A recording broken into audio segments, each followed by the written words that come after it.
Students, normalisation करने से पहले रिलेशन जो हैं उनमें प्रॉब्लम्स हो सकती हैं।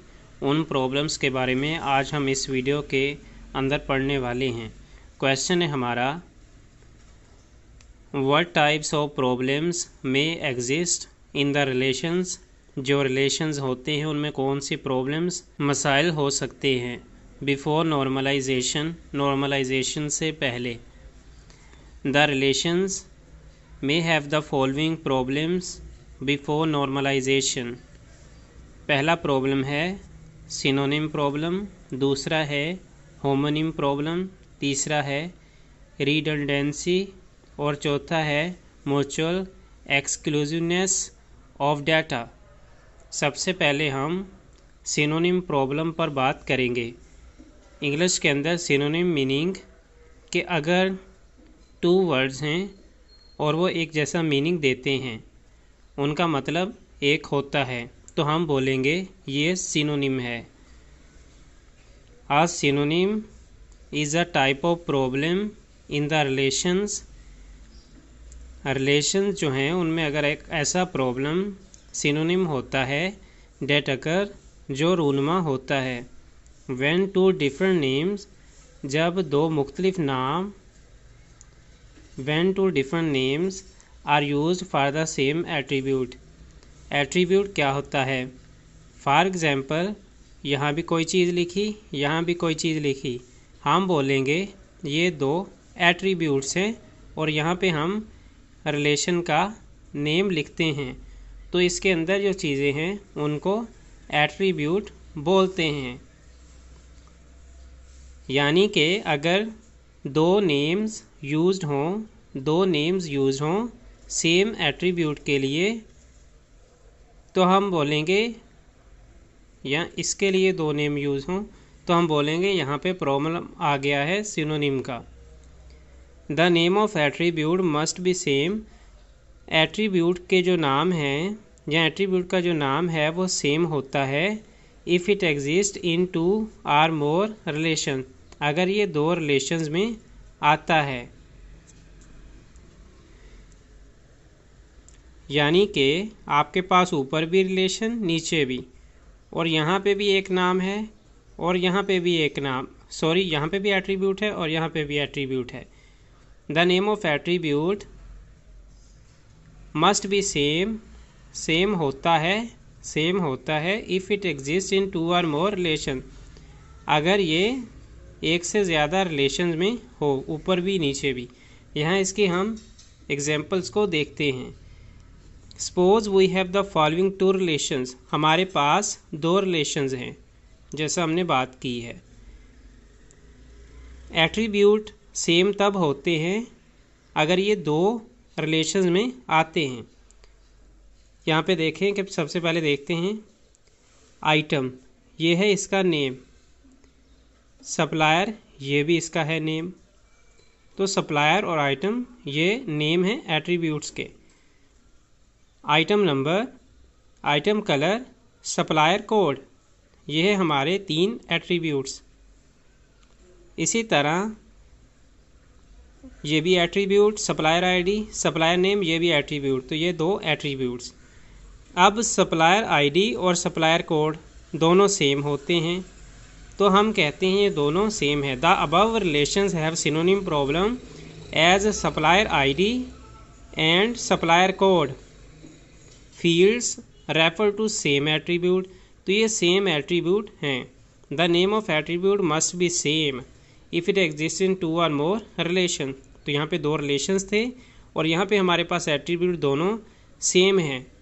The error can be corrected. हम इस एरर को कैसे ख़त्म करेंगे? By using supplier ID in both relation, कि आप सप्लायर आईडी दोनों पे लगा दें, यहाँ भी सप्लायर आईडी, यहाँ पे भी सप्लायर आईडी, ठीक है। कोड को ख़त्म करें। इस तरह ये प्रॉब्लम सॉल्व होगा कि आपके पास दोनों एट्रीब्यूट्स जो है वो दोनों रिलेशंस में आ जाते हैं और सिनोनिम इस तरह ख़त्म होता है। फिर इनके नाम डिफरेंट रह जाते हैं, ये अलहदा आइटम के लिए, ये सप्लायर के लिए। अगला है homonym. A homonym is a type of problem in the relations के अंदर ये प्रॉब्लम ऐसा प्रॉब्लम है, ऐसी किस्म है डेट अकर्स जो रूनुमा होती है when the same name is use for two different attribute, कि आपके पास दो एट्रीब्यूट्स हैं और उनका सेम नेम हो, एक ही नेम हो। एक तो ये हो सकता है, दूसरा ये हो सकता है कि ऊपर वाला कोई एट्रीब्यूट था, ये तीन एट्रीब्यूट थे, नीचे 4 एट्रीब्यूट थे, ये चौथे वाला और पहले वाला दोनों एट्रीब्यूट्स मिल रहे हैं, तो ये जो है प्रॉब्लम यहाँ पे क्रिएट होता है, यूनिक होना चाहिए ऑलमोस्ट। ये इसके हम एग्जांपल देखेंगे। Different names must be use for the different attributes, names different होने चाहिए, एक कोई दोनों अजाइन नहीं होनी चाहिए। यहाँ पे एग्जांपल को समझिए, ये कस्टमर नेम है और ये सप्लायर नेम है। कस्टमर के एट्रीब्यूट्स हैं customer ID and company name, और सप्लायर के एट्रीब्यूट्स हैं supplier ID and company name. ये भी कंपनी नेम, ये भी कंपनी नेम। ऊपर वाला एट्रीब्यूट, नीचे वाला एट्रीब्यूट, दो एट्रीब्यूट्स जो हैं वो डिफरेंट नेम्स के यहाँ से मिल रहे हैं। The above relations have homonym problem as company name attribute is used in both relation, के दोनों रिलेशन में कंपनी नेम वाला एट्रीब्यूट आ रहा है। It may create confusion. A different name should be used in supplier relation, तो supplier relation में different name इस्तेमाल होना चाहिए, सच है supplier name instead of company name. तो यहाँ पे आप कंपनी नेम नहीं करेंगे बल्कि सप्लायर नेम कर देंगे, तो इस तरह यूनिक हो जाएंगे सारे। ठीक है। रिडंडेंसी क्या है, इस पर बात करते हैं। Is a type of problem in the relations that occurs, जो रूनुमा होती है when same information is unnecessarily stored in two different ways or forms, कि अगर आप एक ही तरह की इंफॉर्मेशन जो है वो बार बार इस्तेमाल करते हैं। फॉर एग्ज़ाम्पल ये हमारा है नेम रिलेशन का, और ये एट्रीब्यूट है employer ID, name, date of birth, age. अब date of birth and age दोनों एक ही चीज़ है। The above relations have redundancy problem as the attribute age and date of birth stores the same type of information. The age can be calculated from the value of date of birth attribute.